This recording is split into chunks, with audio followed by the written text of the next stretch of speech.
Quand j'étais petit, je n'entendais qu'une seule histoire autour de moi.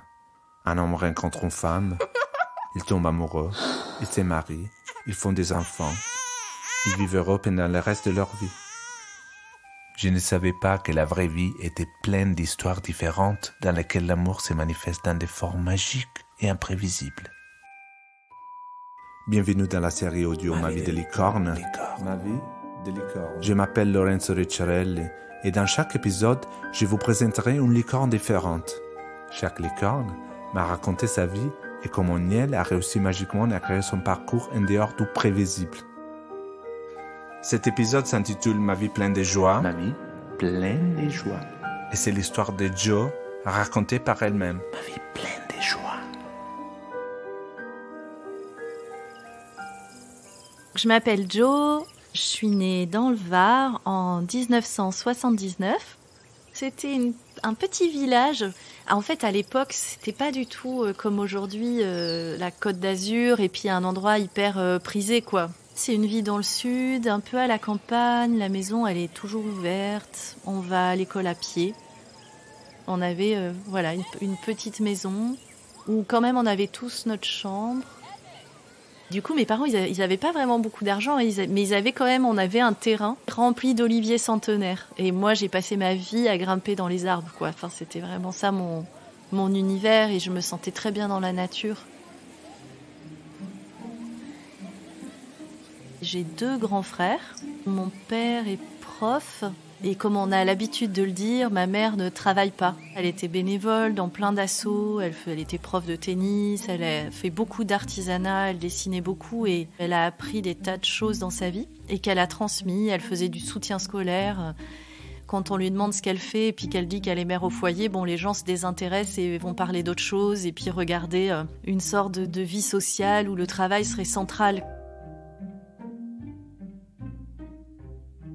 Mes parents, ils ont plutôt une belle histoire d'amour qui dure depuis maintenant 50 ans. Je crois que ma mère a rencontré mon père, elle avait 15 ans.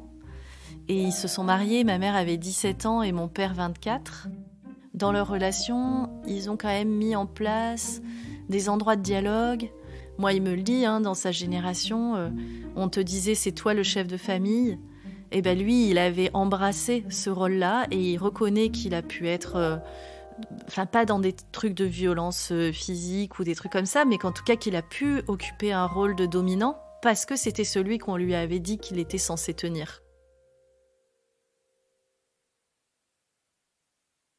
Et ma mère, elle dit moi je suis féministe, mais pas comme toi ou pas comme les féministes d'aujourd'hui, mais j'ai passé ma vie aussi à déplacer les lignes de qu'est-ce que j'étais censée faire. Peu à peu, elle s'est rebellée. Du coup, je reconnais vraiment leur parcours individuel. C'est un parcours, effectivement, d'un couple hétérosexuel. Et à la fois, ce qu'ils ont fabriqué, dans ce qu'ils se sont proposés, ils se sont plutôt bien débrouillés, quelque part, quoi. Eux, ils ont tout un récit autour de leur rencontre amoureuse, du coup de foudre amoureux, qui vient comme continuer finalement à me bercer que c'était ça qui était beau et bien de vivre. Je me disais, je vais rencontrer le grand amour comme ma mère, une fille qui va rencontrer un garçon et puis on va fonder une famille.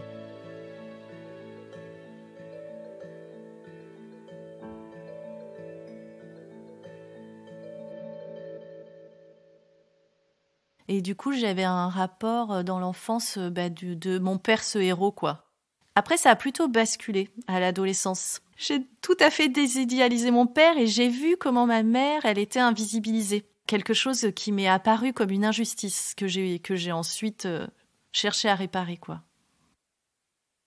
Mes frères, le truc, c'est que j'en ai un qui a 7 ans de plus que moi et l'autre qui a 5 ans de plus que moi. Et du coup, il y avait à la fois une séparation en termes de genre, d'appartenance, et aussi parce que j'arrivais quand même après. Et du coup, tous les deux, ils avaient 2 ans d'écart, ils étaient très proches.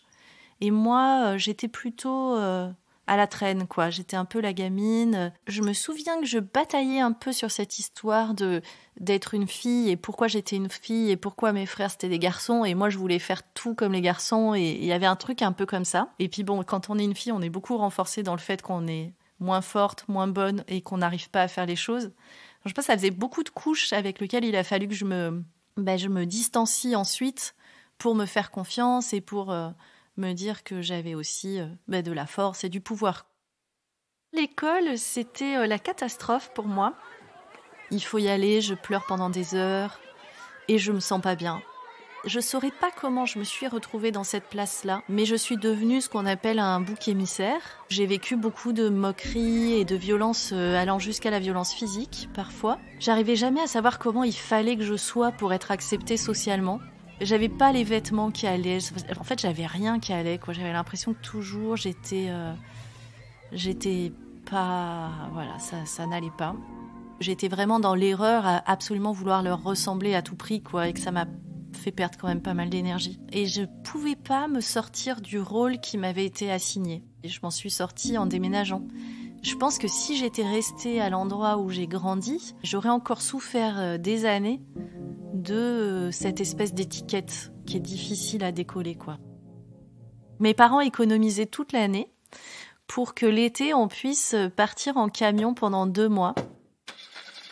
Et on partait comme ça à la découverte de territoires, on dormait n'importe où, on vivait tout nu toute la journée. Enfin, il y avait un côté comme ça dans l'année où l'été, c'était une immense parenthèse et un moment d'exploration et de curiosité très grand.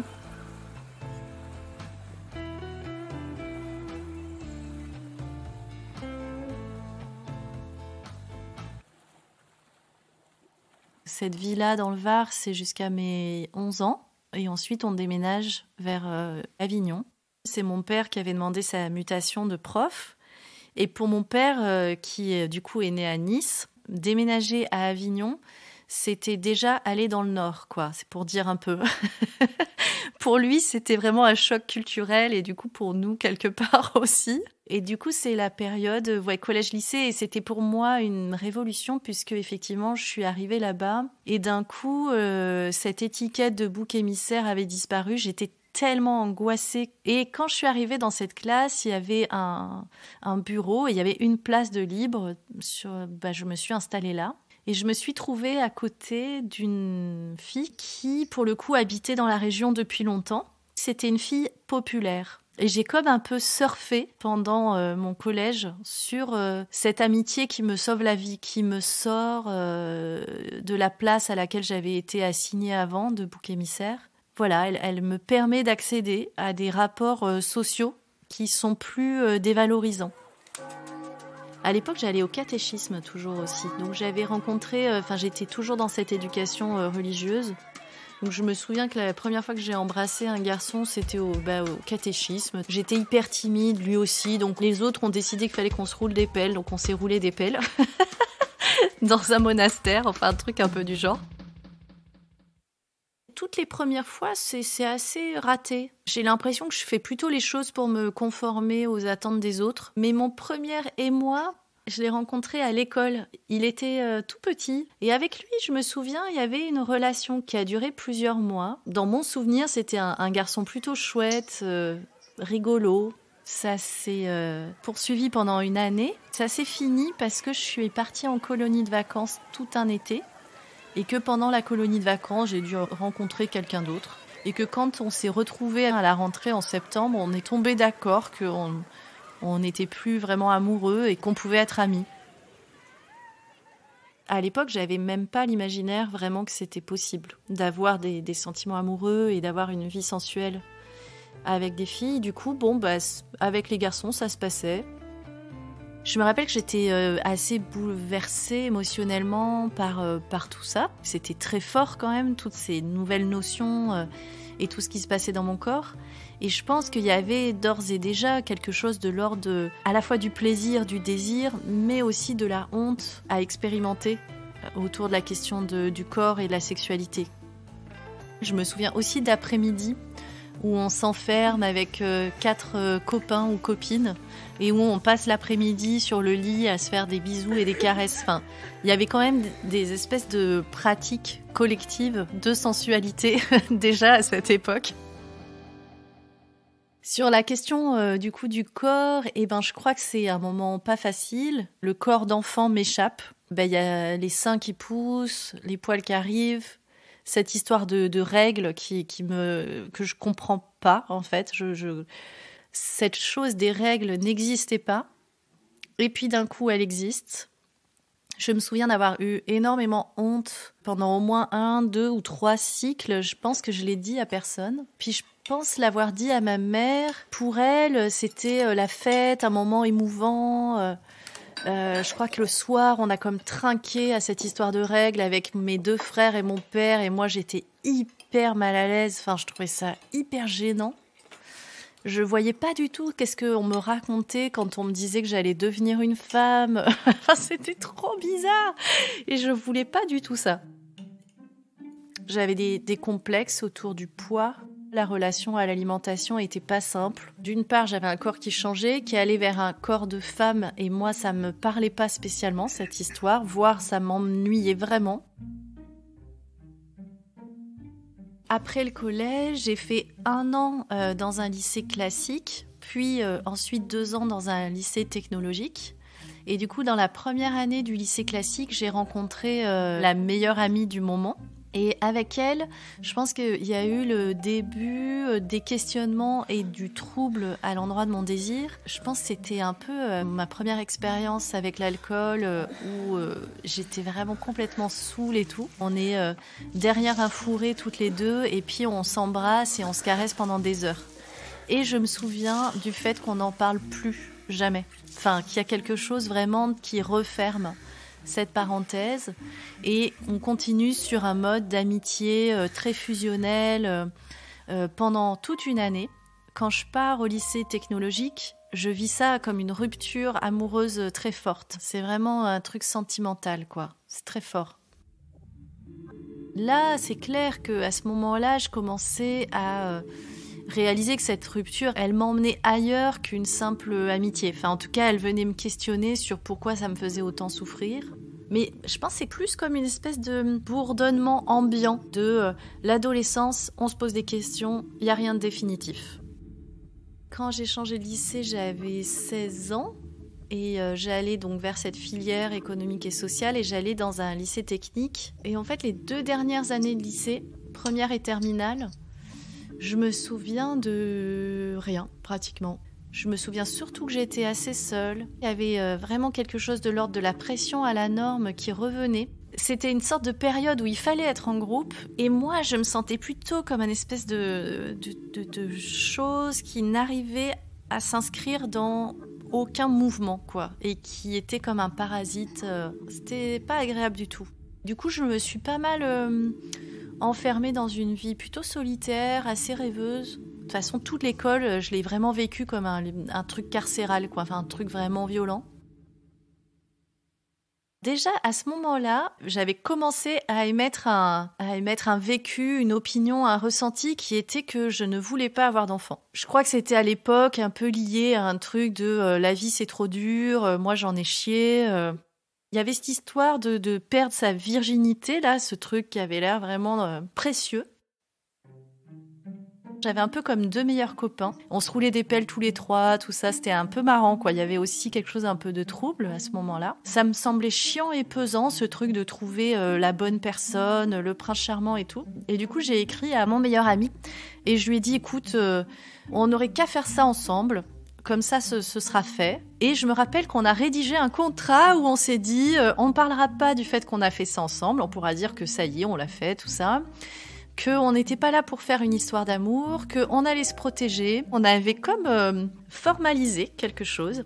Et effectivement, il est venu chez moi un samedi soir, je pense que mes parents n'étaient pas là. Et puis, voilà, on l'a fait. Après, on s'aimait bien, enfin, je veux dire, c'était mon meilleur ami, on avait déjà l'habitude de s'embrasser, de se caresser. Du coup, on avait fait ça quand même dans un truc où c'était pas purement mécanique, quoi. C'était assez joyeux et amical. Je sais qu'à l'époque, ça m'avait comme soulagée, quoi. Je m'étais dit, bon, ben ça, c'est fait. Elle sera plus à prendre ou à voler, ou je sais pas ce que c'est, ce truc. Aujourd'hui, j'aime bien regarder cet événement comme un espèce de début aussi d'émancipation par rapport à des endroits de pression énormes. Puisque déjà, avec cet ami-là, du coup, on avait une relation de confiance qui permettait de troubler qu'est-ce que c'est que l'amitié, qu'est-ce que c'est que l'amour, avec qui je fais du sexe, avec qui j'en fais pas. Moi, je suis un peu une toquée des carnets. Donc, j'ai un carnet avec tous les prénoms et un peu quelques mots sur chaque histoire qui m'a touchée un peu d'une façon ou d'une autre. Donc, j'ai une espèce de carnet secret comme ça. Donc, il y a une page par personne. Et je mets en général le prénom de la personne ou un petit nom qu'on s'était donné. Enfin, un truc qui me fait penser à cette personne-là. Et en dessous, souvent, j'écris ce que m'a apporté cette relation, quelques souvenirs, quelques lignes d'émotions. Déjà, à cette époque-là, il y avait peut-être 3 noms dans mon carnet. Et déjà, pour moi, j'étais là, si ta mère, elle savait, elle serait vachement déçue. Par rapport à l'histoire de ma mère et de comment elle parlait du fait qu'elle avait rencontré que mon père, qu'elle avait eu un seul homme, en fait, dans sa vie sexuelle. Puis aussi beaucoup un truc autour d'un espèce de corps un peu sacré. Tu dois pas te donner à n'importe qui, de tout ce discours des filles faciles. Tout ça entremêlé, on va dire.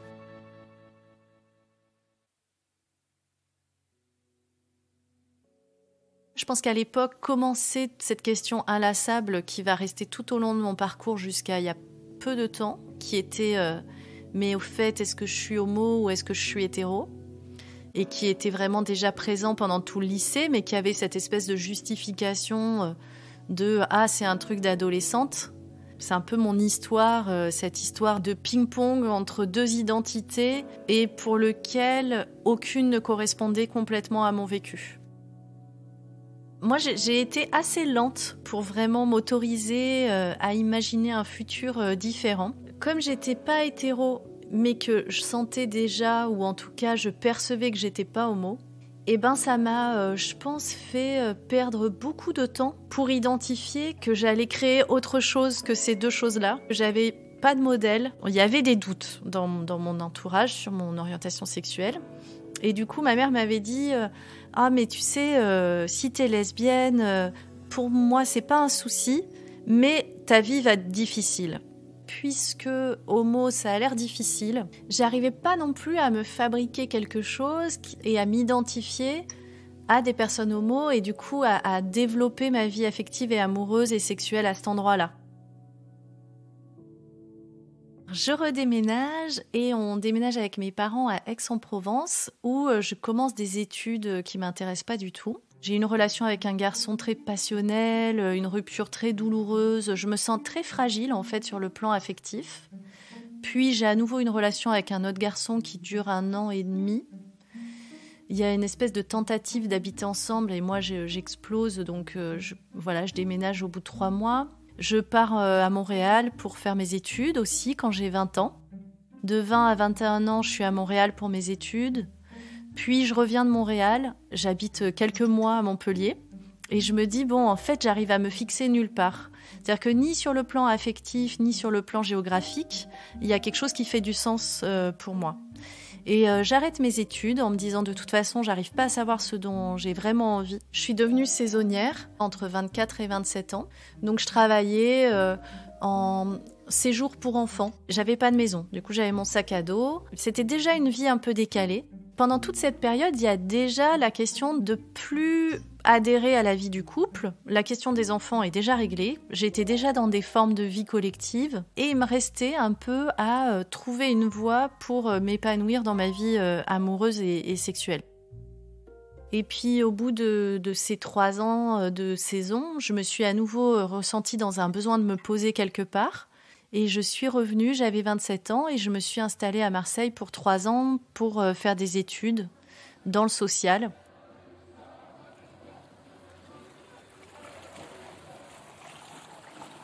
Avec un peu ce truc de dire, bon, comme ça, quand tu auras un diplôme, on te laissera tranquille.